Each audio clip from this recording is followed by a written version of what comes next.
Alors, troisième CD sur les évocations théurgiques.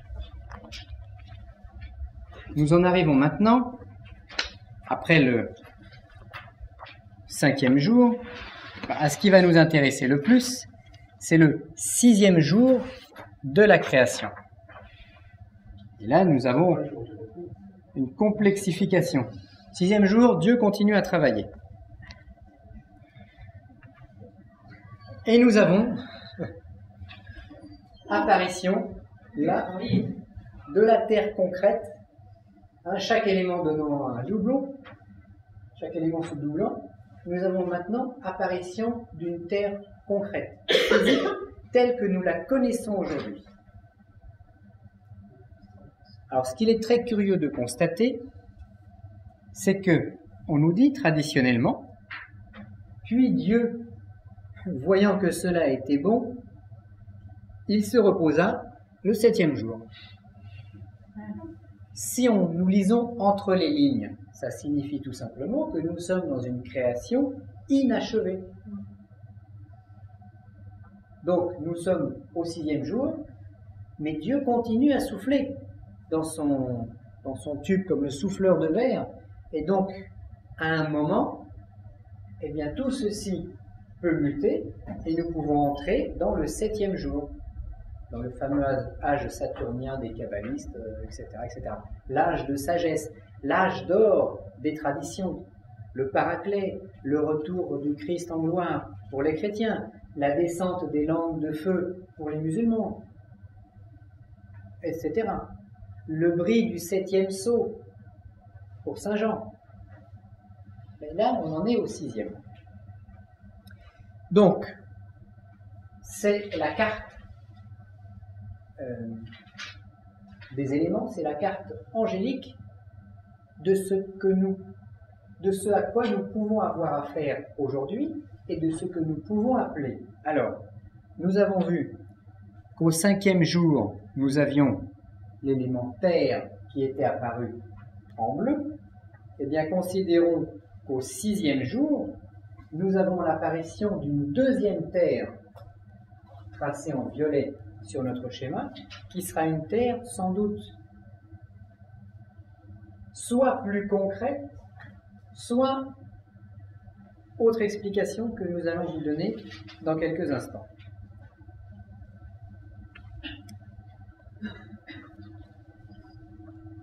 Mais nous avons ici, dans les 6 plus 1 jours de la création, eh bien nous avons bien les 7 archanges de la création, ou les 7 esprits qui sont devant le trône de Dieu.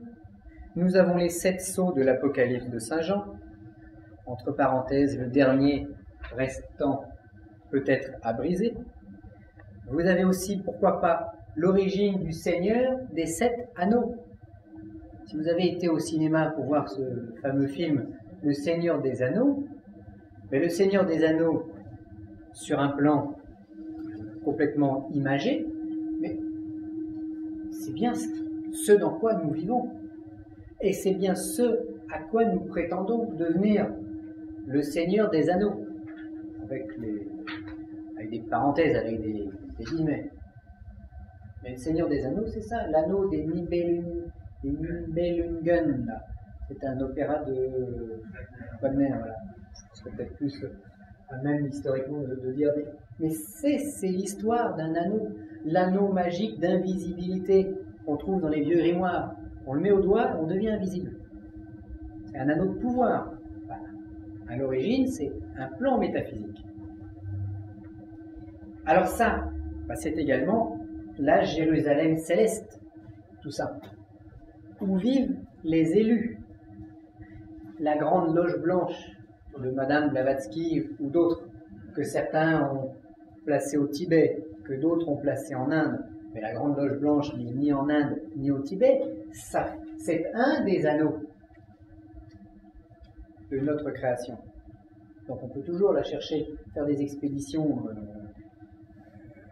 on ne le trouvera pas. Par contre, si on fait une expédition sur le plan métaphysique, eh bien oui, nous pouvons trouver un anneau. On parle toujours de l'enfer et du paradis. Alors c'est curieux, l'enfer c'est toujours en dessous, et le paradis c'est toujours au ciel, en haut, comme on disait ce matin. Bien, il est vrai que le feu spirituel qui nomme notre planète est bien l'anneau extérieur. C'est un feu qui peut être un feu froid. Alors qu'à l'intérieur, c'est très chaud, mais c'est un feu physique. Alors qu'à l'extérieur, ce sera un feu spirituel. Donc, ce que nous venons de présenter, ce sont les 7 pentacles majeurs qui nous commandent et que nous devons ouvrir, c'est-à-dire comprendre, afin de pouvoir s'en servir. Parce que ce n'est pas suffisant de recopier sur un beau parchemin ce schéma, ces anneaux, ces couleurs les unes dans les autres. Si nous ne le comprenons pas, nous ne pouvons pas l'agir. Nous ne pourrons pas le mettre en résonance. Nous ne pourrons pas nous mettre en résonance avec lui, parce qu'un pentacle, ça sert entre autres à fixer les énergies de l'opérateur, à concentrer, à savoir ce qu'il fait. Donc quelqu'un qui s'amuse à recopier ça et à présenter les sceaux dans un rituel quelconque n'obtiendra que peu de résultats. À la limite, il faudrait repartir, je vous donnerai la correction dans le papier tout de suite.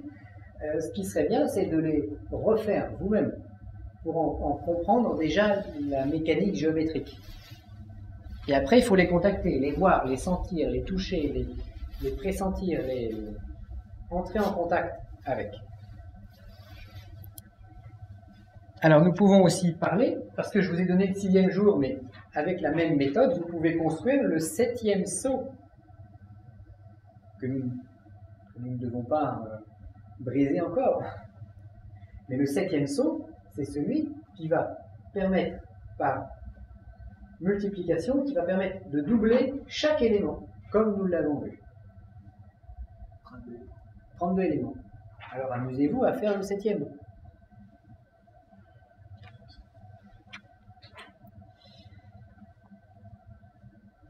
Donc, quand on parlait ce matin de l'esprit, de l'âme blanche, de l'âme noire, eh bien, tout ceci, ce sont également les océans de lumière, les bulles, dans lesquels nous nous sustentons ou dans lesquels nous nous dissolvons selon notre évolution.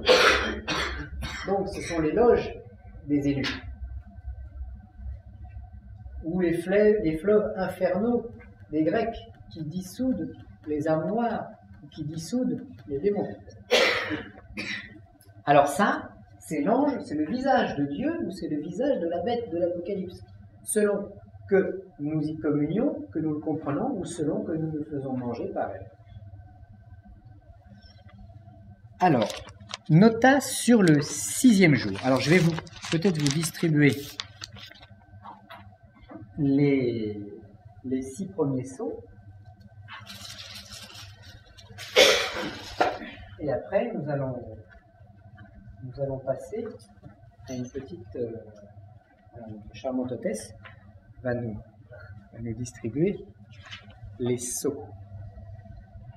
Alors, vous avez tous le schéma. Il est très curieux de constater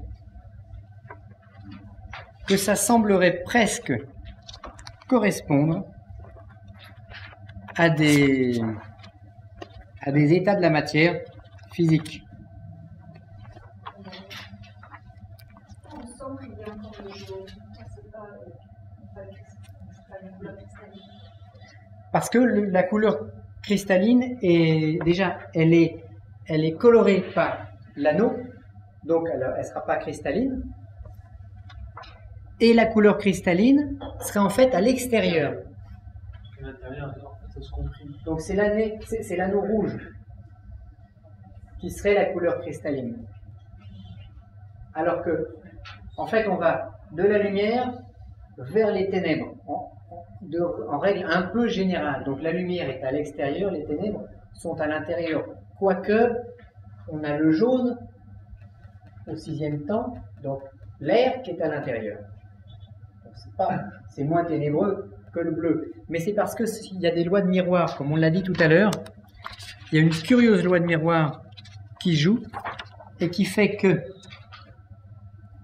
nous avons un miroir ici entre En fait, le rouge crée un rouge et un jaune, donc une lumière, une ténèbre, et le jaune crée une ténèbre et une lumière. C'est en miroir par rapport à l'axe central. D'où la complexité un petit peu plus importante que si c'était par ordre, je dirais pas chronologique, mais par ordre de densité. C'est mélangé, c'est imbriqué. C'est le ressort, c'est grâce à cette imbrication qu'on a également le ressort, car c'est grâce au fait que le bien côtoie le mal qu'il se passe une étincelle et que nous pouvons évoluer. Si on était entouré que de bien, on n'évoluerait pas. Saint Thomas d'Aquin nous disait « Satan se justifie par ce que Dieu veut en faire ».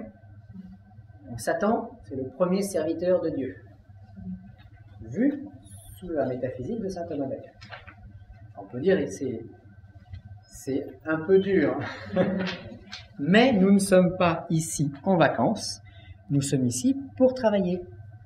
Vous avez tous signé un contrat pour quelques dizaines d'années il y a un petit moment, donc maintenant nous y sommes. Autre question? Sur votre dessin, là c'est le rouge qui contient les couleurs. Et sur le dessin que vous montrez, c'est le noir qui contient toutes les couleurs. Alors, ça c'est le trait c'est le trait. C'est le trait qui forme la sphère. Non, il n'y en a pas en fait. En réalité, il n'y en a pas. Il n'y a pas de trait noir là. Le trait noir, c'est simplement pour signifier la sphère. Mais il n'existe pas dans la nature. Comme dans une bande dessinée, quand on dessine, si on me dessine, on va faire un trait noir ici. Et pourtant, il n'y en a pas, en réalité. Il y a juste la chemise, mais c'est pour limiter, pour faire la limite. Ça existe, c'est pareil. Le double triangle est virtuel. Il est invisible. Nous, on l'a dessiné, on l'a tracé, mais il est invisible. Donc, on ne l'a pas réellement. Autre question? Oui. Si je prends le dernier comme on a le 6e jour, alors c'est-à-dire que si je compte 8 couleurs centripète ou bien centrifuge, c'est là que se trouve cette fameuse loi de miroir. Pardon? La loi de miroir? Oui, c'est-à-dire sur le dernier schéma ici, non? Oui. Si je compte 8 à l'intérieur ou bien vers l'extérieur, au milieu, c'est là que se trouve cette loi de miroir. La loi de miroir, non, la loi de miroir va être partout répartie à l'intérieur des anneaux. La loi de miroir va jouer quand cette couleur jaune va donner naissance à un vert et à un autre jaune. Comme l'histoire de la pièce de 1 franc, il y a une pièce où il y a deux faces à chaque fois. Voilà, si on prend par exemple cet exemple-là, on voit toujours que si on prend un trait, on va aller jusqu'à 8, et entre les deux, c'est toujours là l'effet du miroir, non? Ah, par contre, oui, il y a peut-être, si on prend un autre, voilà, il y a un effet de miroir que l'on peut constater. Si on prend, c'est peut-être ça que je suis en train de dire. Si on prend les deux, on les voit à peu près, voilà. On s'aperçoit qu'on a ici rouge. Donc sur le 5e jour, nous avons de l'extérieur et à l'intérieur rouge, jaune, vert, bleu, vert, jaune. Et si on prend celui-là, on a exactement la même chose. Rouge, jaune, vert, bleu, vert, jaune. Et après, c'est nouveau. Tout simplement parce que dans la construction, on l'a sur nos petits carrés, le rouge donne naissance à rouge plus jaune, et ce nouveau rouge donne naissance à rouge plus jaune. Et c'est le deuxième, c'est le jaune inférieur qui va donner naissance à vert et à jaune. Et d'abord vert et bleu. Voilà. Et après va venir ce qui va donner le bleu, c'est celui-là. Oui. Alors que celui-là va donner la même chose Jaune. que ça, jaune et vert. Et bleu. Et alors celui-là va donner un bleu et un vert, tout à fait, bleu et vert. Et celui-là, le jaune, va redonner Et vert. jaune et vert. Par contre, Oui, oui, l'inverse. par contre, la couronne supérieure, dans la loi de miroir, reste toujours rouge. Oui, Elle restera toujours rouge. elle restera toujours rouge pour la bonne raison que le rouge donnera toujours un rouge plus un jaune. Donc la couronne restera toujours rouge. Et qu'en bas, ça a changé tout le temps. Et là en bas, De voilà. jaune, de bleu, etc. Ça va se transformer régulièrement.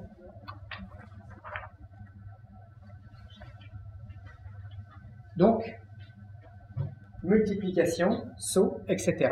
Et intérêt pour chacun d'entre nous je dirais de tenter de tracer le 7e,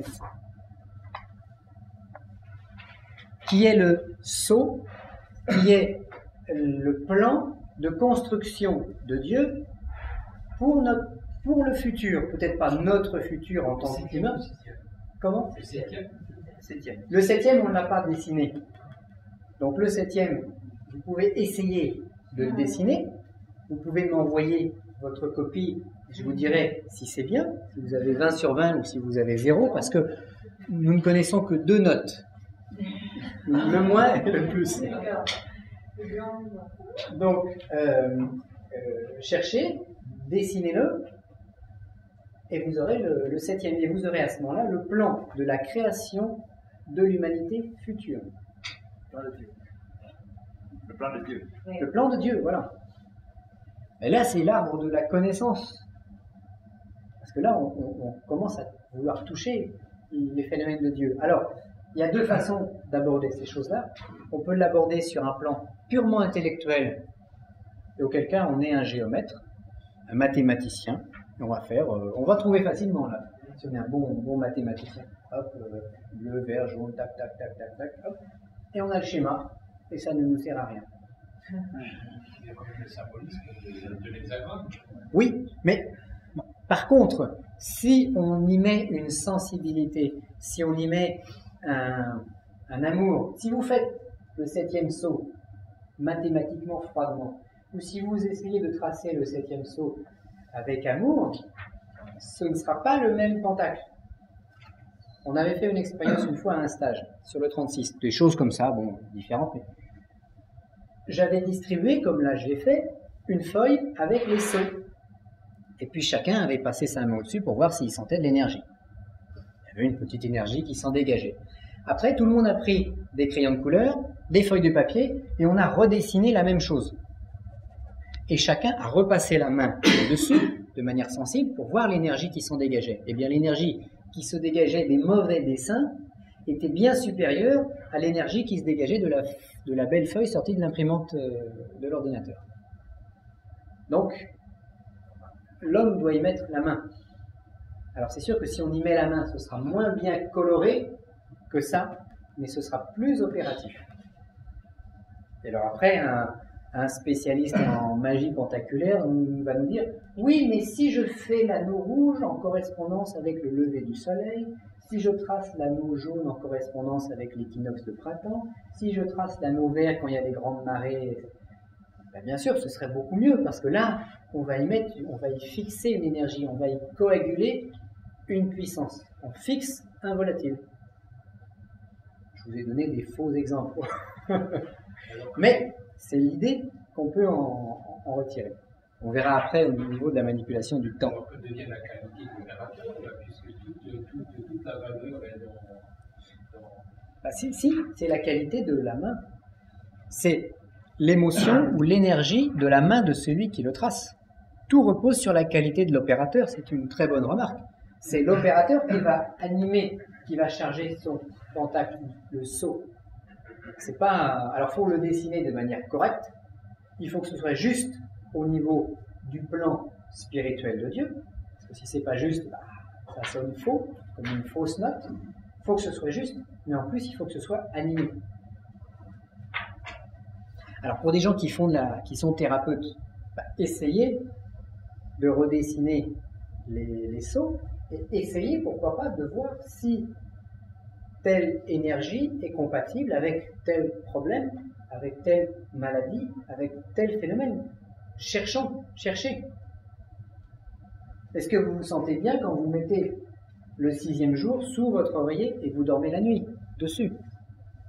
Après, c'est bon, là c'est même plus de l'évocation, c'est des petites manipulations énergétiques, mais faites toutes les expériences possibles.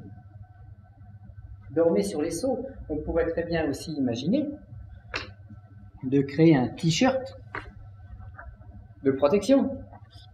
On scanne ça, et puis vous vous en collez un sur la poitrine et un dans le dos.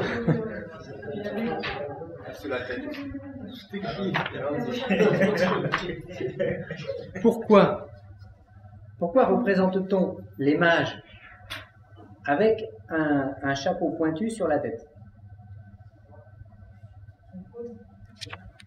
Moi, ça c'est curieux. Hein. Les points chassent quand même. Oui, mais ça peut être aussi dans une symbolique un peu éloignée du sujet, mais le cône. Donc le chapeau pointu, parce qu'il est coiffé de l'arcane de Dieu. Alors est-ce que c'est voulu, est-ce que c'est volontaire, ou est-ce que c'est simplement, je dirais, une coïncidence, une bonne intuition? Oui. Les sorcières également, avec le chapeau. Alors qu'on devrait leur mettre dans l'autre sens. Mais c'est pareil. Alors je pense que ça symbolise une forme de pouvoir dans l'imagerie populaire. Le chapeau pointu, c'est un pouvoir. La pointe dissout.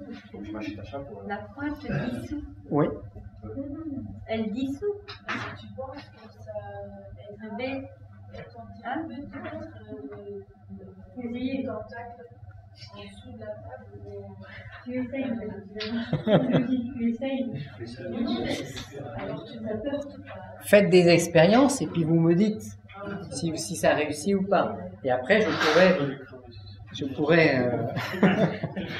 non, en tant que thérapeute peut-être, mais parce que attention, on a tous des liens plus ou moins étroits avec des choses différentes. Est-ce que vous avez un lien plus important ou plus étroit avec le 6e jour ou avec le 5e? Faut essayer. Mais il faut toujours comprendre ce qu'on fait, ou faire ce que l'on fait pour une bonne raison. Que cette raison soit juste ou non, mais avoir réfléchi avant.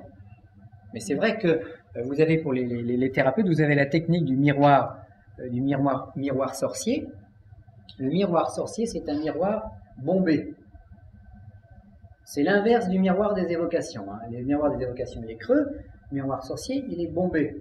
Donc, il va éclater les forces. Quand vous avez une énergie qui arrive sur un miroir bombé, ça va les disperser dans tous les sens. Donc, il y a des thérapeutes, des sorciers, qui mettent juste derrière, donc ils sont assis à leur bureau, et juste derrière, en haut, ils ont un miroir, un éclateur. Donc ça disperse les énergies du patient. Donc il n'est pas bombé. Ah si, il faut qu'il soit bombé. Parce que s'il n'est pas bombé, c'est le contraire qui se passe. À la limite, Raymond est malade. Vous êtes la thérapeute. Vous avez un miroir juste derrière vous. Bon, donc les énergies de Raymond vont vous frapper vous frappez également le miroir et revenir vers vous. Donc vous êtes dans le dos, donc vous êtes pris entre deux feux. Donc c'est mieux d'avoir à ce moment-là une cloison sans miroir, par exemple. Vous avez aussi, pour les gens qui font de la thérapie, vous avez la technique du compas de bateau. Vous savez, les compas de bateau, c'est des compas à 2 pointes. Donc la technique consiste à coller sous le bureau un compas à 2 pointes. Pointe dirigée vers le client. Mais il ne le voit pas. Du sens. S'il est sensible. Bon, s'il est sensible, mais s'il vient, c'est qu'il est malade. Il va pas voir. Donc, C'est pas de chance. Par plus mal qu'il est rentré. Enfin, toutes les pointes sont valables. toutes les pointes sont valables, voilà. Hein, et le chapeau pointu, voilà, c'est aussi le pouvoir de la pointe. Un compas. Une pointe aiguë, une pointe aiguisée. Est-ce que l'énergie vont décroissant? Oui, plus l'énergie va en s'amoindrissant, en se densifiant, on pourrait dire en décroissant dans la rapidité. Ça se densifie, oui, ça se rapproche plus de la matière vers le centre que vers l'extérieur. Par contre, comme l'extérieur continue à pousser, parce que la Vierge continue à envoyer son énergie, l'éther est constamment alimenté, c'est pour ça qu'au bout d'un certain temps, ça accouche d'une nouvelle ère, d'un nouveau jour de la création. Donc on pourrait dire qu'aujourd'hui nous sommes au 6e jour, nous sommes donc en gestation du 7e. Et dès qu'il y aura suffisamment de saturation énergétique, plop, plop, plop, plop, plop, comme une colonne vertébrale, tout va muter. Tout s'arrête. Comment? Tout s'arrête au 7e jour. Non, non, non, non. Nous sommes au 6e jour. À la fin du 6e jour, ça change pour entrer dans le 7e. Aujourd'hui. Aujourd'hui, on s'est stabilisé au 6e. C'est ça. Pour un temps. Non, pour un... Peut-être depuis les dinosaures, on est stabilisé au 6e. Ou avant. Et plus un esprit, veut-il maintenant. Bah, il est plutôt au rouge. Hein. Il est plutôt à l'extérieur. Il descend toujours du ciel. C'est lui. C'est le plus important. C'est lui qu'il va nous falloir évoquer. Pour que notre évocation soit intéressante, soit utile. Parce que bon, évoquer les êtres inférieurs, les choses, bon, pourquoi pas, mais c'est surtout lui, c'est le feu qu'il nous faut travailler. Et alors, dans les couleurs, on trouve strictement, par rapport au pentagramme, tout ce qui a un rapport à la création, tout ce qui existe. Oui. Donc, on peut mettre, je ne sais pas, on y retrouve les éléments, on y retrouve tout. Oui, tout est là-dedans. Tout est dans ces schémas. Et on peut les invoquer. Oui, tout, pour un thérapeute, toutes les maladies sont là-dedans. C'est donc l'utilité de l'hexagramme qui est à l'intérieur. Ça va être l'outil, l'hexagramme. Voilà, ça va être, c'est l'armature qu'il y a dedans. Alors, après, bon, là on fait un stage sur les évocations. Donc ce qui va nous intéresser, c'est se servir de ça pour faire une évocation. Mais on peut se servir de ça pour faire une thérapie. Par contre, ce qu'il va falloir, c'est savoir à quelle maladie correspond quel anneau. Là, c'est une recherche à faire. Alors, recherche sensible, recherche statistique ou autre. Mais si on sait ça, à la limite, on peut, si on sait que telle maladie correspond, mettons, à cet anneau vert ici, pour soigner cette maladie, soit on appelle celui-là, soit on va appeler, par exemple, le jaune, son contraire, qui va soigner le vert, ou bon, comme dans les thérapies chinoises, bon, on va éteindre le feu en mettant de l'eau, ou on va, s'il y a trop d'eau, on va mettre de la terre pour boire cette eau. Donc on va compenser les éléments. Mais ça a un rapport avec des chiffres, bien sûr. Alors, après, de ceci va pouvoir naître, oui, le 36 en fait découle d'une vision différente de cet arcane. Là, on peut dire que c'est le père des 36 puissances de l'arche. La vue sur un plan purement métaphysique. Et si on regarde bien, pour répondre à cette question, dans le 36, on a le rouge au centre et le bleu à l'extérieur. Alors que là, on a le rouge à l'extérieur. Donc, pour ceux qui ont étudié un petit peu l'alchimie, on aurait peut-être, à réfléchir, une vision en coagulat, c'est-à-dire en concentration dans ce schéma-ci, et une vision peut-être en solvé pour le 36. Voilà. Solvé, coagulat. Et le grand art est de les entendre simultanément, ensemble. On comprime et on déprime. Une respiration. On exprime. La Oui. respiration. Oui, oui. Oui, parce que quand on respire, exactement pareil. On prend, on jette, on fait coagulat, solvé. Est-ce que le cercle intérieur des deux cônes imbriqués a une signification particulière? Ceci, Le cercle intérieur, non, quand vous regardez le Christ, vous avez dit tout à l'heure que le Fils apparaît comme deux cônes inversés qui se recoupent. oui. Est-ce que le cercle intérieur de recoupement a un sens particulier? Alors, dans ce schéma-là, Oui. donc ce cercle-là, Parce que c'est un lieu d'équilibre. c'est un lieu d'équilibre. Oui. Il va avoir ça va être la jonction d'équilibre en fait entre les deux plans. Quel sens ça a pour vous? Nous allons pouvoir, avec ces schémas, les mettre, alors pardonnez-moi l'expression, mais on va pouvoir mettre ces schémas à toutes les sauces. Donc, je ne peux pas répondre à la question de manière précise. Ça, c'est le début, c'est la fin du cône pointe en bas, Oui. et c'est le début du cône pointe en haut. Donc c'est quelque part quelque chose de précis quand on va utiliser ce schéma sous forme de cône. Mais on peut le mettre, il y a des gens qui ont fait des recherches historiques, l'histoire de l'humanité, que nous pouvons mettre là-dessus. On peut mettre des rituels de magie, on peut mettre, etc. Et ça, bien sûr, et ça aussi, ça va avoir une signification. Le petit cône d'en haut, le plateau qui se trouve ici. Et, Oui. si on prend bien la question de monsieur, parce que c'était la même question que la mienne, si on prend ce milieu-là, on est vraiment dans le point de focalisation des deux. À la pointe de jonction. Nous sommes À la vraiment dans le point de jonction de- focalisation, c'est-à-dire à un tiers de la pyramide. Oui. Et là, le tiers de la pyramide en bas. C'est-à-dire que ces points, Jonction. ces niveaux-là, c'est le point de focalisation du système.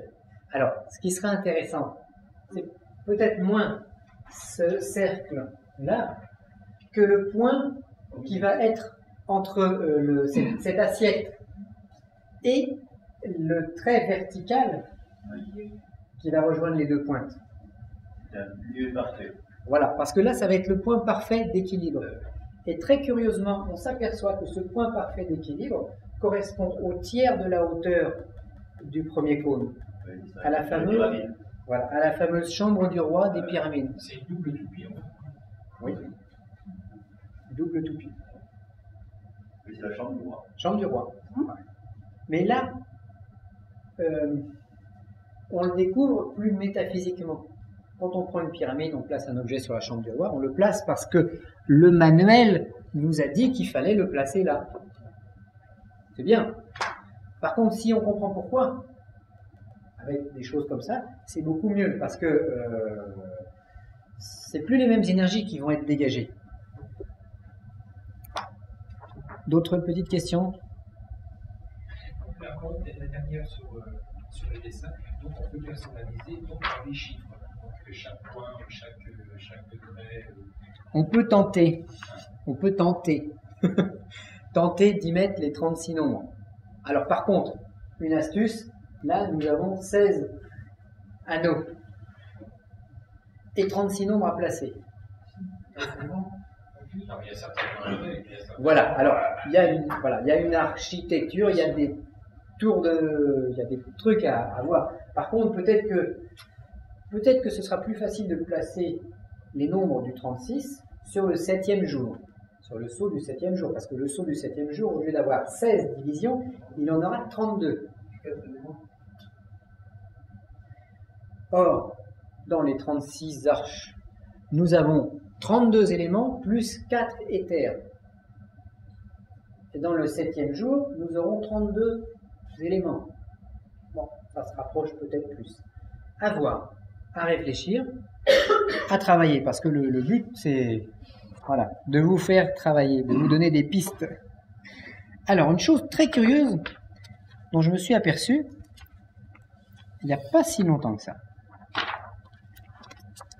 On reprend donc le 6e jour. Alors là, je vais vous faire un petit schéma avec des carrés. Vous ne l'avez pas sur votre... Ce petit schéma-là, vous ne l'avez pas sur votre fascicule, ce que je vais vous donner. Donc je fais un petit carré du haut vers le bas, avec les mêmes couleurs.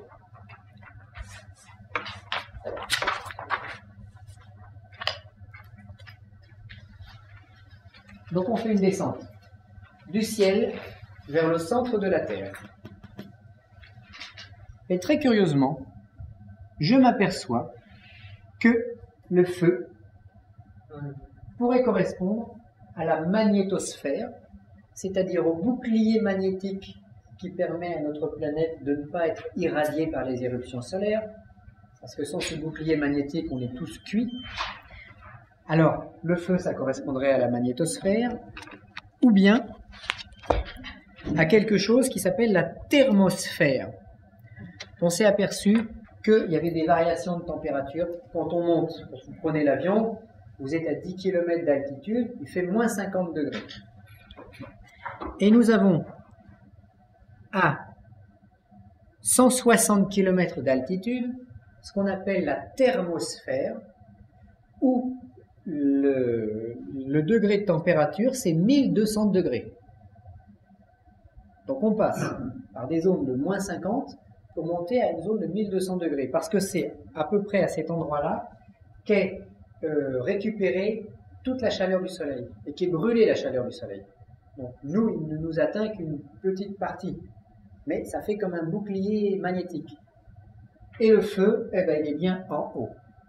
Pourtant, nous, dans nos répartitions, on parle d'un feu alchimique, d'un feu spirituel, pas d'un feu matériel, mais correspondance naturelle, on descend peut-être, on finit par avoir ce feu spirituel.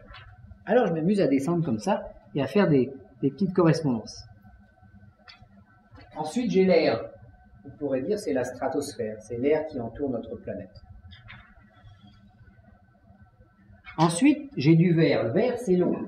Ah ben l'eau, il y a bien des nuages au-dessus de ma tête, à quelques, je sais pas, quelques centaines ou quelques kilomètres d'altitude. Ces nuages, c'est une eau qui est en suspension entre deux airs. On s'amuse. Bah, sous les nuages, nous avons de l'air également. Parce que les nuages, ils flottent à un certain niveau. Bon, bien sûr, des fois on a du brouillard, mais en général, les nuages se stabilisent à un certain niveau. Alors bien sûr, un spécialiste de l'atmosphère nous ferait ça beaucoup mieux. Ensuite, sous cette air, eh bien, nous avons l'eau. On a l'eau des océans. Sous l'eau des océans, ben, nous avons bien, en bleu, une terre, qui est la croûte terrestre. Alors vous allez me dire, oui, mais heureusement, il y a des îles qui émergent, les continents, qui ne sont pas recouverts d'eau. Mais on peut avoir des aléas, certains accidents. Mais c'est vrai que, oui, on a quand même les 3/4 de notre planète qui est recouverte avec de l'eau. Donc, statistiquement, le plus gros pourcentage, c'est de l'eau sur de la Terre. Et puis on continue à descendre, donc la Terre, croûte terrestre. Alors, après, on a ici, sur notre plan alchimique, de l'eau, de l'air et de l'eau. Ne serait-ce pas, quelque part, la symbolique du magma liquide sur lesquels flottent les plaques continentales? Parce que vous savez que notre planète, c'est comme une coquille d'œuf, avec des masses en fusion à l'intérieur, et en fait, les plaques continentales flottent, comme des radeaux. Alors, on a peut-être 70 km d'épaisseur sous nos pieds, mais il n'empêche que ça flotte. C'est pour ça qu'il y a des tremblements de terre, quand deux plaques se télescopent. Le problème après, c'est que plus on descend, moins on sait ce qui se passe. On a des idées, mais... Après, qu'est-ce qu'on voit sur notre schéma alchimique? On voit qu'on a bleu, violet, bleu, c'est-à-dire terre, terre 2, terre plus dense, et à nouveau terre. Est-ce que ce ne serait pas le fameux noyau qui est au centre de notre planète? Alors, bon, tel scientifique va nous dire non parce que, et tel autre va nous dire oui, tout à fait, parce que... Donc on va se poser de plus en plus de points d'interrogation. Et au centre, on a quelque chose. Est-ce que ce serait le fameux noyau central très totalement inconnu, c'est-à-dire la centrale nucléaire qui donne une chaleur à notre Terre? Parce que n'oublions pas que notre Terre, elle fonctionne comme une dynamo. Vous avez des masses, peut-être qui tournent, ou peut-être pas, on ne sait pas exactement ce qui se passe. Par contre, on sait qu'il y a un champ magnétique, comme on disait, qui est tout en haut, qui est la magnétosphère, qui est notre bouclier magnétique. Et en général, un bouclier magnétique ne peut être produit que par une dynamo. Donc il est fort possible qu'au centre, il y ait des choses qui tournent peut-être dans un sens ou peut-être dans un autre. Alors, on va dire que sur la fin du schéma, nous sommes un petit peu courts, mais que jusque-là, jusqu'au magma liquide, ça semble correspondre, en partie. On peut subodorer que l'on parle de la même chose. Alors, en résumé,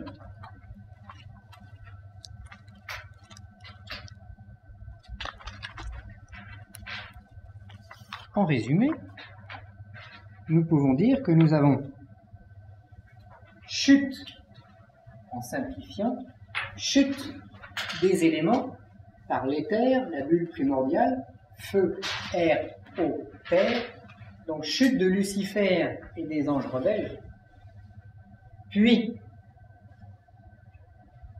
ascension plutôt de cette matière, la terre finit par créer des minéraux, dont est issu le monde végétal, qui nourrit le monde animal, qui nourrit l'humanité.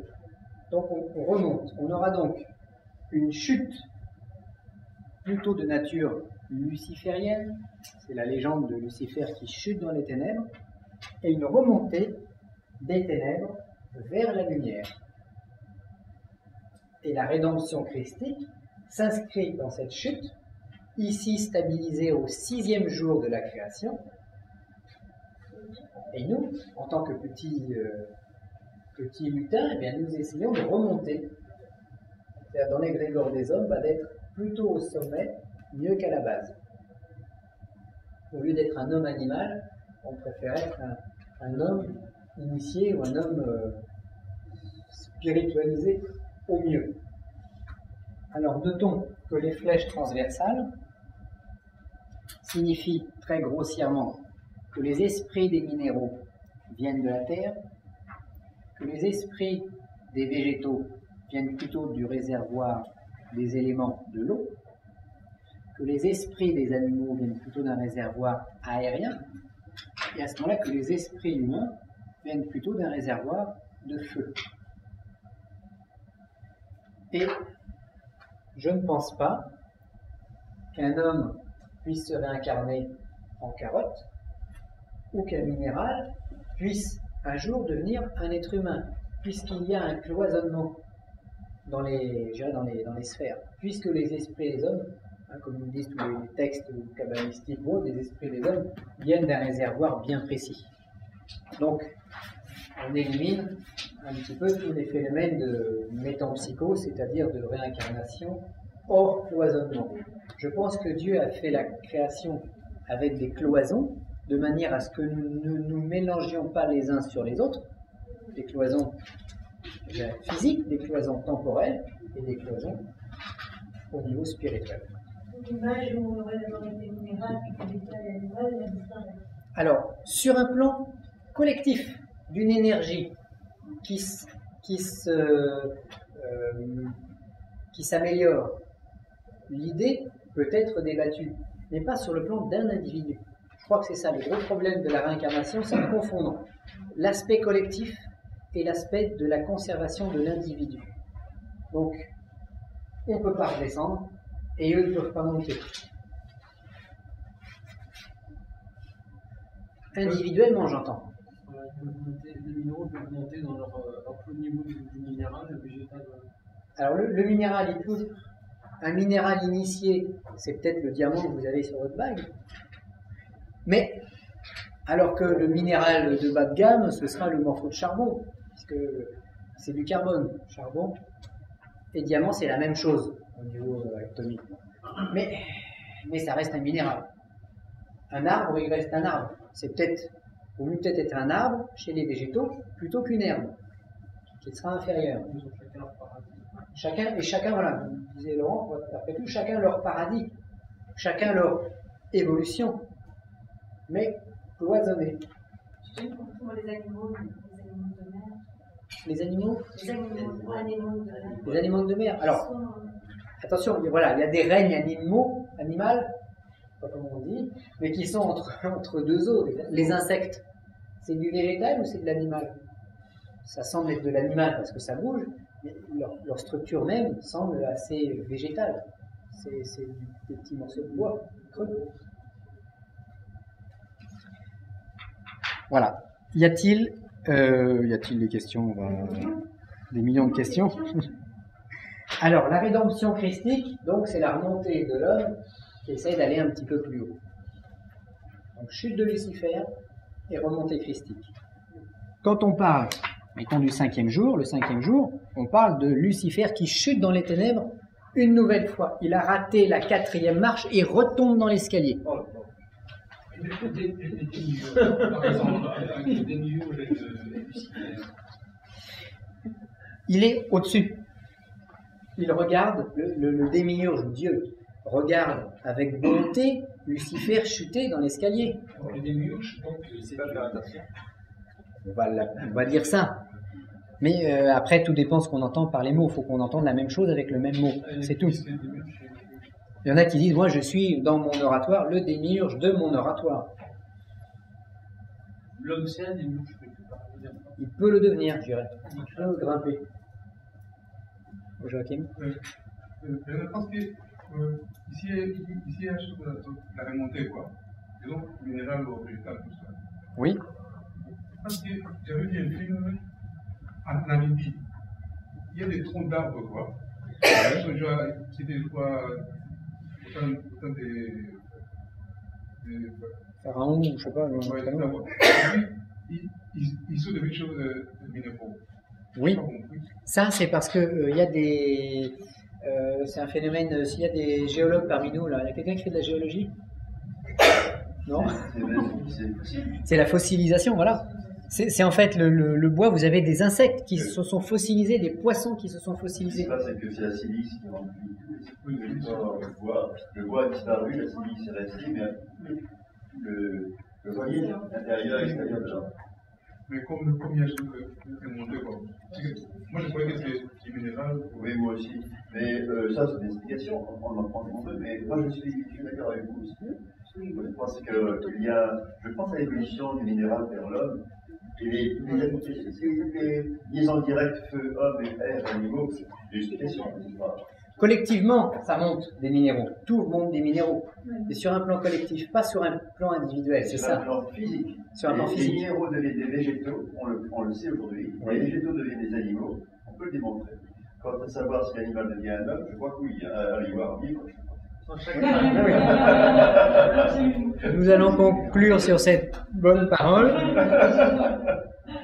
Et nous allons prendre. Alors, y a-t-il une question? Oui. Ce que je voulais dire, par rapport à ce que monsieur disait tout à l'heure, à mon avis, c'est vraiment de l'expérience.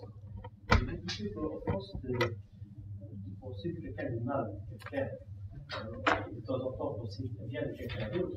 Je pense que c'est l'énergie qu'on met en pensant certaines choses. Et que, à force de penser, par exemple, si c'est une mauvaise influence, on va se relier plus facilement à la fréquence modulatoire de ces pensées-là, de l'inconscient collectif. Oui. Autre façon d'interpréter le karma. Oui. On se lie avec des égrégores ténébreux au lieu de se lier avec des égrégores de lumière. Donc, en lien à la question de l'avant, même quand on décède, on est lié à cette fréquence vibratoire, on ne sait pas se détacher de l'égrégore collectif. Oui. C'est la fréquence. Parce que, alors aussi une chose importante. Bon.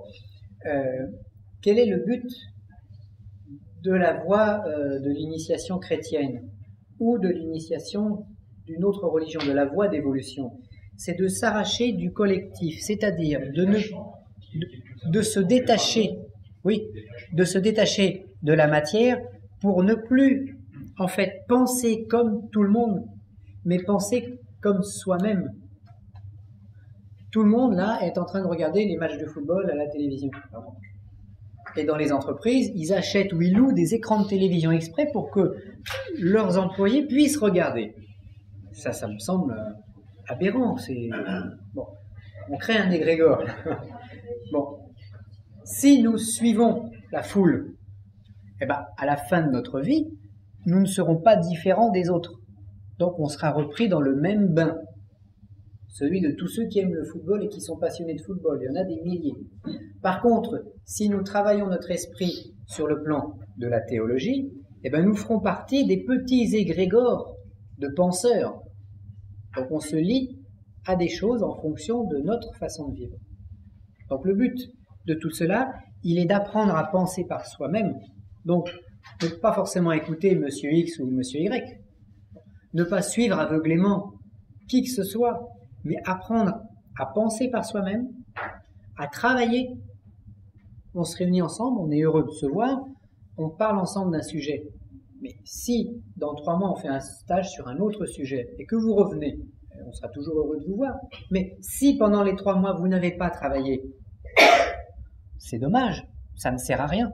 Vous venez pour faire une petite sortie, pour changer les idées. Et moi, je suis très contente de tous ceux qui viennent pour se changer les idées, pour faire une petite sortie ou pour faire du tourisme. Parce que, après tout, ça fait une inscription, on va vous vendre un livre, et puis, mais vous n'en aurez pas retiré tous les sens. Parce que la véritable essence, le véritable sel, c'est ce que vous allez vous-même chercher dans ce stage. Et que vous allez découvrir, ou dans ce livre, ou dans autre chose. Mais c'est vos découvertes personnelles qui sont importantes, et non les miennes. Et c'est ça qui nous permet de nous individualiser, de travailler notre âme blanche et notre esprit. Y a-t-il une autre question? Alors, ce que nous avons vu tout à l'heure, c'était la descente pour comprendre où nous nous situons et pour comprendre que dans une évocation ou dans une prière, nous pouvons reprendre les 6 sceaux et les présenter et s'en servir pour donner une armature à notre prière, à notre incantation, à ce que nous allons exprimer, à notre poème invocatoire ou évocatoire. Alors vous allez me dire, ah bon, parce que maintenant, je vais devoir prendre cette feuille, et avec ça, il faut faire un poème. Et si vous arrivez avec cette feuille à sortir un poème métaphysique, qu'il soit juste, eh bien vous aurez le meilleur rituel qui va fonctionner pour vous, qui ne sera pas utile pour moi, parce que je vais avoir une vue différente de vous.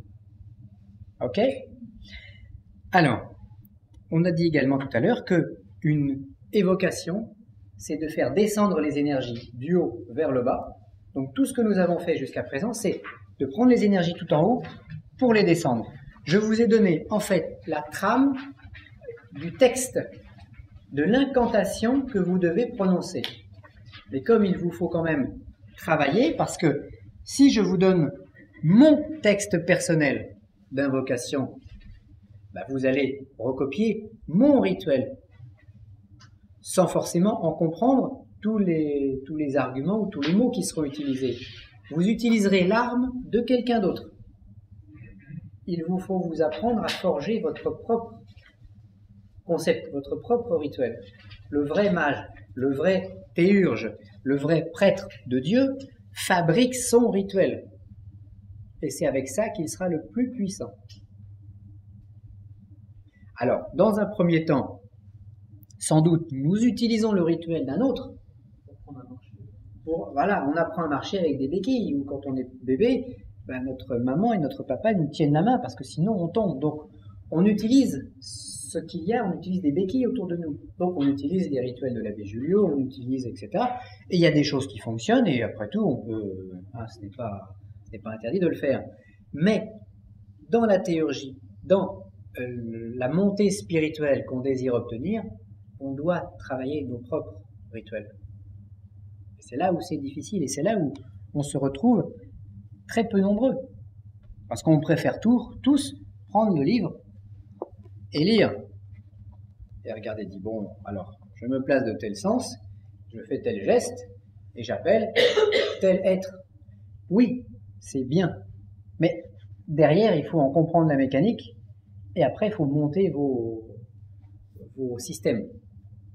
Je le dis à un endroit, je ne sais plus dans quelle page du livre, mais j'explique qu'il faut, je vais peut-être le retrouver, ça m'étonnerait. Il faut étudier longtemps, il faut prendre les rituels, il faut regarder, il faut travailler, comme Laurent nous a dit, il faut rituel du 36, il a abîmé sa télévision et son magnétoscope à cause de ça, donc il est heureux parce que ça a fonctionné. Bref. Bon, mais après, une fois qu'on s'appuie sur cette trame, dans quelques années, il faut arriver à créer ses propres outils. Alors on est à l'envers d'un mouvement qui consiste à mettre tout le monde dans le même moule et à vous faire faire à tous la même chose, de manière à nourrir un égrégore, mais au contraire, s'individualiser, devenir chacun un ou une initié, un ou une chrétienne, parce que le vrai sens du chrétien, c'est ça, c'est de comprendre. Au début, dans les 300 premières années du christianisme, être baptisé chrétien, c'était suffisant pour faire des miracles. Les baptisés avaient les pouvoirs pour guérir, pour exorciser, etc. Et puis après, le temps passant, il a fallu des consécrations supplémentaires. Alors, pour l'exorcisme, on a rajouté une consécration d'exorciste. Et après, si c'était pas suffisant, de diacre exorciste, et puis etc. Puis on s'est aperçu qu'il y a un amoindrissement des choses, parce qu'on ne les comprend pas. Donc, être, normalement, selon la Bible, être chrétien, c'est comprendre toute cette métaphysique, comprendre les 6 jours, 7 jours de la création, comprendre ça. Et si on l'a, on est chrétien. Le baptême n'est qu'un symbole. Et les premiers chrétiens, il n'y a pas que, si on regarde donc ces 300 premières années, on s'aperçoit qu'il n'y a pas que Jésus qui a ressuscité les morts. Il y en a plein d'autres. Et il y en a un, j'en avais parlé à un stage, j'ai plus son nom, j'ai plus l'époque, etc. Mais c'est dans les 300 premières années. On dit, celui-là n'en avait ressuscité que 43. Tel autre avait réussi à en ressusciter 77. Bon, il y avait des spécialistes. En général, c'était quand même assez exceptionnel. Mais ces miracles ont été reproduits par les disciples, par les premiers chrétiens. Et aujourd'hui, même le prêtre, même les évêques, même le pape n'y arrive plus. On s'y prend mal. On a perdu des clés. C'était des sciences. C'est comme les chrétiens de c'était des saints. Et c'est ce qu'il faut devenir, des saints, mais pas des saints malsains. Parce que entre le saint malsain qui se fustige, qui s'empêche, dans les 300 premières années, les prêtres, les évêques, tout le monde pouvait être marié. Pas de problème de chasteté ou autre. Bon, après, on a dit chasteté. Mais dans les 300 premières années, on pouvait. Maintenant, non. Alors, pourquoi concentrer, mais pourquoi à ce moment-là, Jésus ne leur a-t-il pas dit tout de suite? Bon, parce que sur le plan d'organisation matérielle, c'était mieux, il y avait moins de problèmes de mettre les hommes d'un côté et les femmes de l'autre. Sinon, ça créait des histoires. Donc, c'est ça. Il y a des histoires de famille, d'un plan véritable. Voilà, il y a tout un tas de petites histoires qui se sont faites. C'est pour ça que dans nos stages, nous, on fait des stages qui ne sont pas mixtes. Soit on fait des stages à que des hommes, soit on fait des stages à que des femmes. Non, c'est une boutade. Mais c'est pour ça qu'ils l'ont fait. Pour éviter, parce que les moines qui entraient, les sœurs, etc., n'étaient pas tous des sages ni des saints. Et il y a des moments où ça crée des perturbations dans le cours de l'évolution. Donc, on a séparé. C'est quoi être sage? Je crois que c'est respecter la loi de l'équilibre. Donc, la voie du milieu. Donc, on parlait du saint malsain, je pense que celui ou celle qui respecte une chasteté absolue et qui brûle intérieurement, on ne peut pas évoluer spirituellement, on va s'enflammer. Bon, il faut être en équilibre. Donc, il ne s'agit pas de se fustiger et de brûler intérieurement, il ne s'agit pas de faire des excès dans l'autre sens, mais il s'agit d'être en équilibre pour soi-même, mais en ne faisant pas passer la charrue avant les bœufs. Les bœufs sont là pour tirer la charrue. Le cheval est là pour que je monte dessus et qu'il puisse m'emmener à Rome, au Saint-Siège. Alors, oui. Au niveau des 7 jours de la création, et là on est complètement dans le virtuel.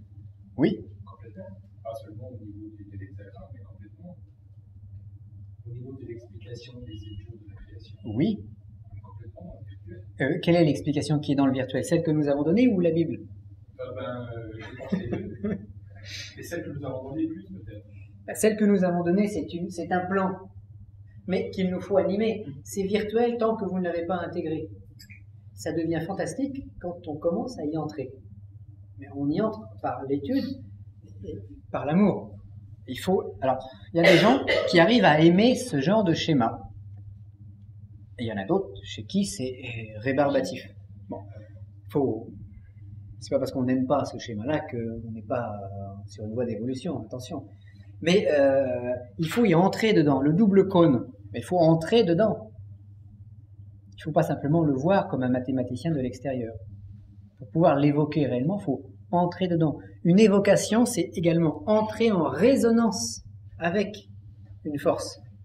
Pour entrer en résonance avec une force, je dois 1. La connaître et 2. L'aimer.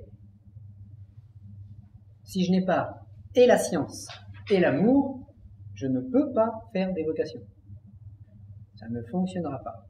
Donc 1. Je dois connaître ce à quoi je m'adresse le plus parfaitement possible et 2. Je dois aimer cette puissance. L'amour rapproche. On parlera tout à l'heure, mettons, Eliphas Lévi avait fait l'évocation d'Apollonius de Tyane. Mais c'est parce que c'était un fan d'Apollonius, parce qu'il l'aimait, donc il a pu l'évoquer, etc.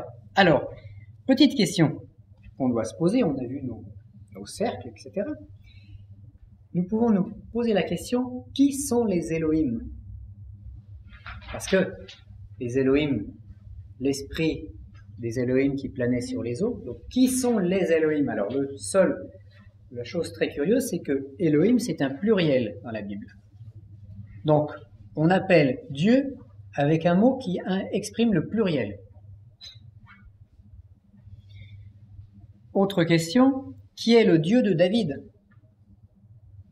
David et Goliath. Le petit David qui terrasse Goliath en lui envoyant une pierre en plein front.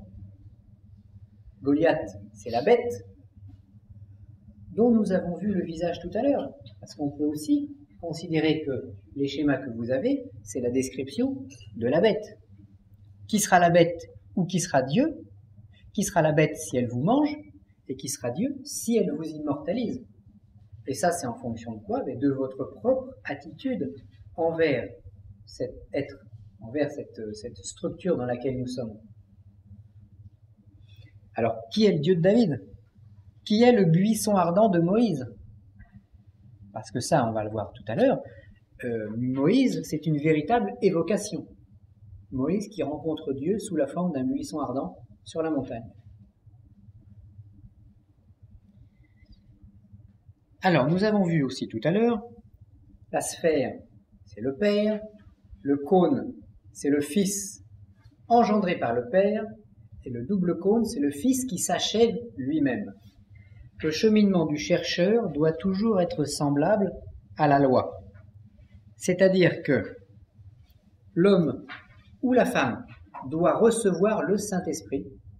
Tout ce qu'on va faire ici, en fait, tous les travaux que nous vous proposons, c'est pour tenter d'une façon ou d'une autre de faire descendre le Saint-Esprit en vous, en nous. Donc, l'homme ou la femme doit recevoir le Saint-Esprit pour ensuite devenir lui-même et pouvoir achever l'œuvre commencée par le Père. Il y a 3 phases dans l'initiation. Les 3 phases de l'initiation, c'est, première phase, je cherche. Je fais des rituels. J'ai une consécration X ou Y. J'assiste à la messe. Je cherche. Et je commence à aimanter. Je commence à être repéré du ciel. D'un coup, le ciel commence à voir briller une petite lumière et il se dit, tiens, qui est-ce? Il regarde, il dit, oh, cette lumière est bien faible, on ne va pas descendre parce qu'elle va s'éteindre. Et vous continuez, pendant des années, bien sûr, parce que le temps n'est pas le même en haut et en bas. Et puis, le grand-père arrive et regarde. Il dit, ah, tiens, elle est encore brillante, elle s'est pas éteinte. Bon, on va attendre un peu encore parce que on n'est pas sûr. Et vous continuez, alors, vous travaillez le 36, vous exorcisez les démons, etc.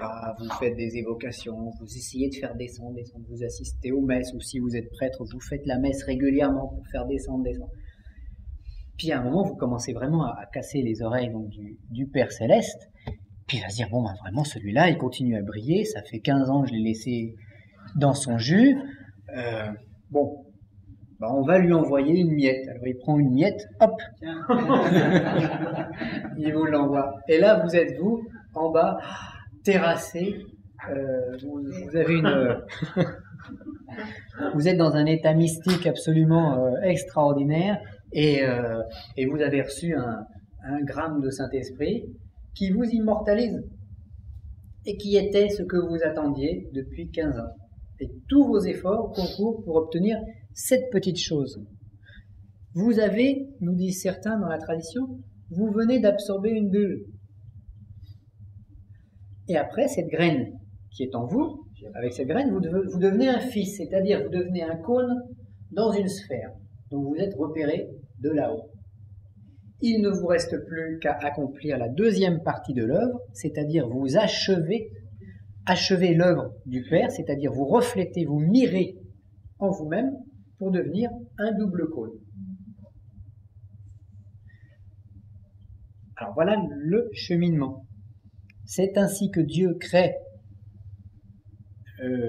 son Fils, et c'est ainsi qu'est créée la matrice universelle. Donc c'est le plan, c'est la loi auquel nous devons coller, auquel nous devons coïncider, avec laquelle nous devons entrer en résonance pour être, pour devenir immortel. En fait, notre but, notre quête, c'est la quête de l'immortalité. Mais non une quête de l'immortalité physique, mais plutôt une quête de l'immortalité spirituelle. Et qu'est-ce que nous propose la religion chrétienne dans la communion avec les saintes espèces? Mais c'est de manger un gramme d'immortalité. Alors si la cérémonie est bien faite, si la messe est bien conduite et si la transsubstantation, c'est-à-dire la transformation de l'hostie en énergie et du vin en puissance se réalise, vous avez un gramme de vie éternelle là-dedans. Et quand vous communiez, si vous êtes dans l'état pour recevoir cette communion, ce gramme de vie éternelle qui est descendu par l'intermédiaire du prêtre passe en vous et dans votre âme et dans votre esprit.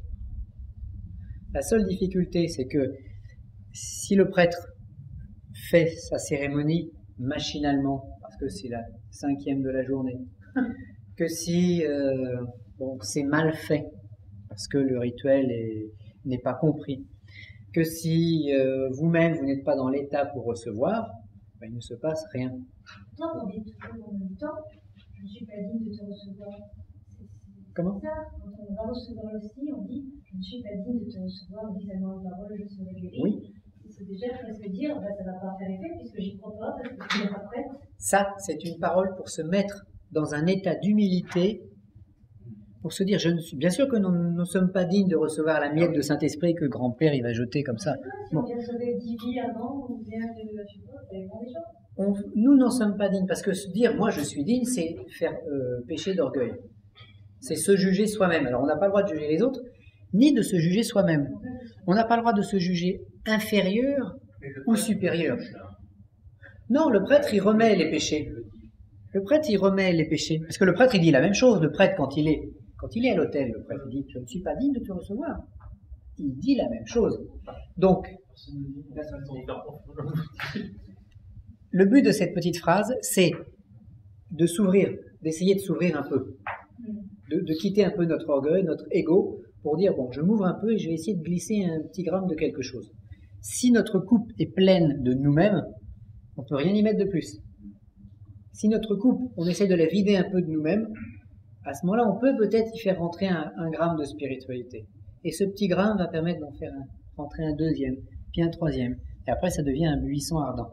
On n'a jamais essayé de dire l'inverse. Seigneur, je suis digne de te recevoir, dis seulement une parole, je serai guéri. Et je serai malade. Je tomberai malade. Comment? Ce qui compte, c'est pas la formule qui va être utilisée, c'est l'état mental. Justement, si on décide l'état, là, on se sent vraiment plein d'amour, plein de... Ça fonctionnera mieux. Ça fonctionnera mieux. Moi, je pense. Si on est plein d'amour, ça fonctionne mieux. Mais si le prêtre ne fait pas la jonction... Je sais pas si c'est important. Ah bah si, quand même. Parce qu'autrement, c'est la différence entre un rituel symbolique et un rituel opératif, c'est que le rituel opératif, il se passe quelque chose sur le plan des énergies, ça bouge. Et le rituel symbolique, c'est la même chose, mais il ne se passe rien. Et qu'est-ce qui rend le rituel opératif ou symbolique? C'est l'opérateur, le prêtre, ou le théurge, ou celui ou celle qui va prononcer. On a vu ça dans l'exorcisme. Entre prononcer un exorcisme symbolique et prononcer un exorcisme opératif, c'est le même texte. C'est les mêmes gestes, c'est les mêmes paroles, c'est les mêmes aspersions avec de l'eau bénite, etc. C'est la même chose. Par contre, il y en a un qui s'est préparé énergétiquement et l'autre pas. L'un est opératif, l'autre est symbolique. L'un obtient un résultat, obtient une guérison, plus ou moins longue, et l'autre n'obtient rien. Donc, le principe, c'est d'abord d'essayer de s'ouvrir pour recevoir un germe, et quand le germe est descendu, eh bien de multiplier ce germe. Comme une graine va donner un épi avec de nombreuses graines dessus. Alors à ce moment-là, peut-être que les Elohim sont les porteurs de la lumière du Père. Celui qui prend un gramme de Saint-Esprit, hop, et qui le fait descendre jusque dans les ténèbres. Donc ces Elohim sont peut-être ceux qui, avant nous, ont réussi l'épreuve. Ces Elohim sont peut-être les élus des traditions. Les saints? Les anges. Les anges, c'est autre chose. Les saints, oui, ils sont humains, les saints. Les Elohim, je pense, sont de nature plus humaine, parce qu'ils connaissent nos problèmes. Et nous allons voir pourquoi, parce qu'il y a des choses un peu bizarres dans la Bible. Je me rappelle plus. Qu'est-ce que j'ai dit?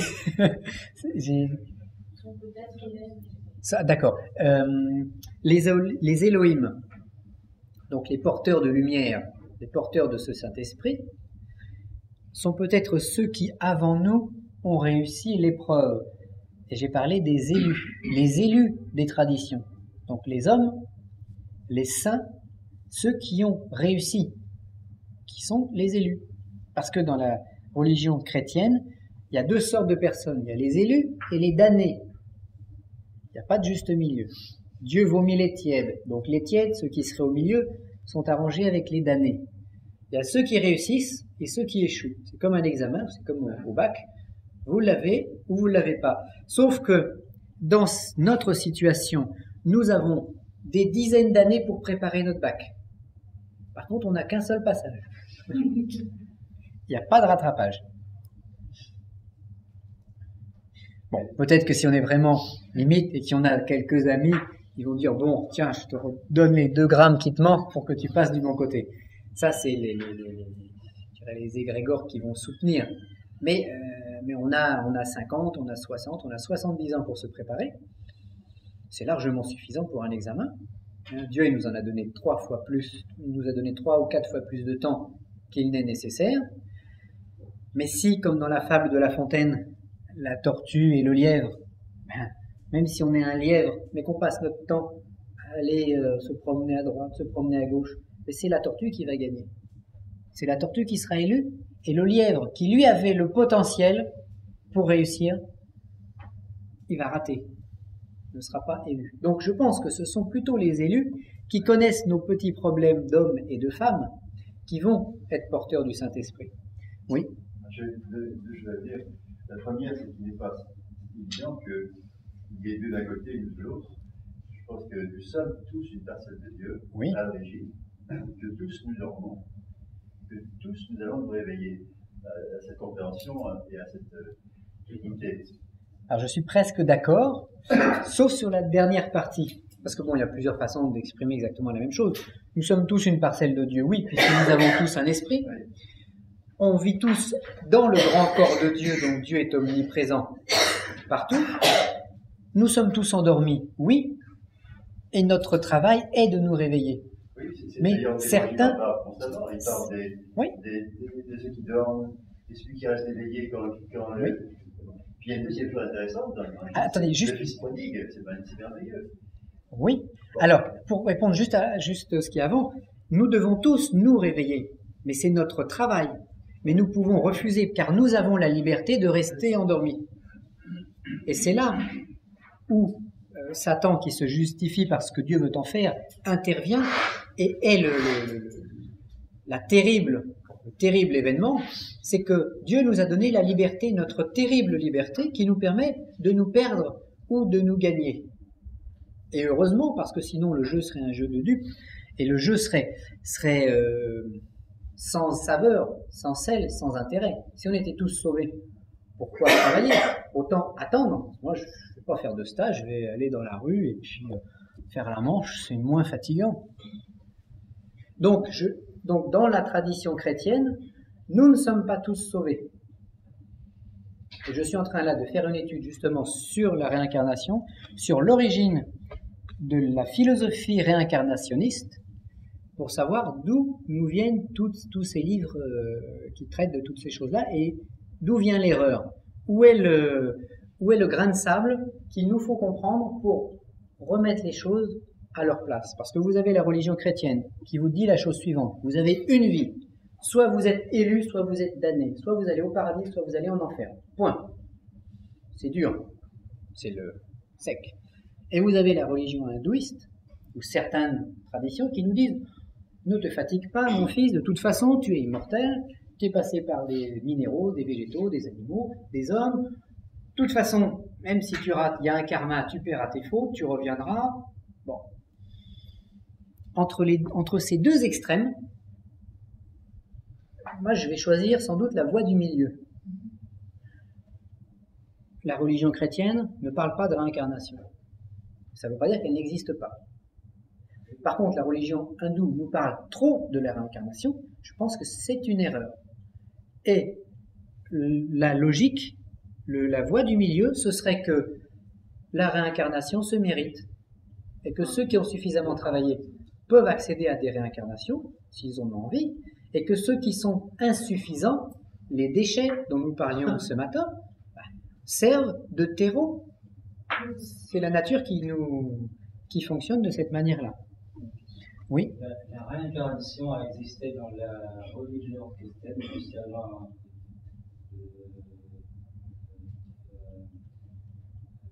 800, et c'est par un pape qui a, par une bulle, qui a refusé la réincarnation.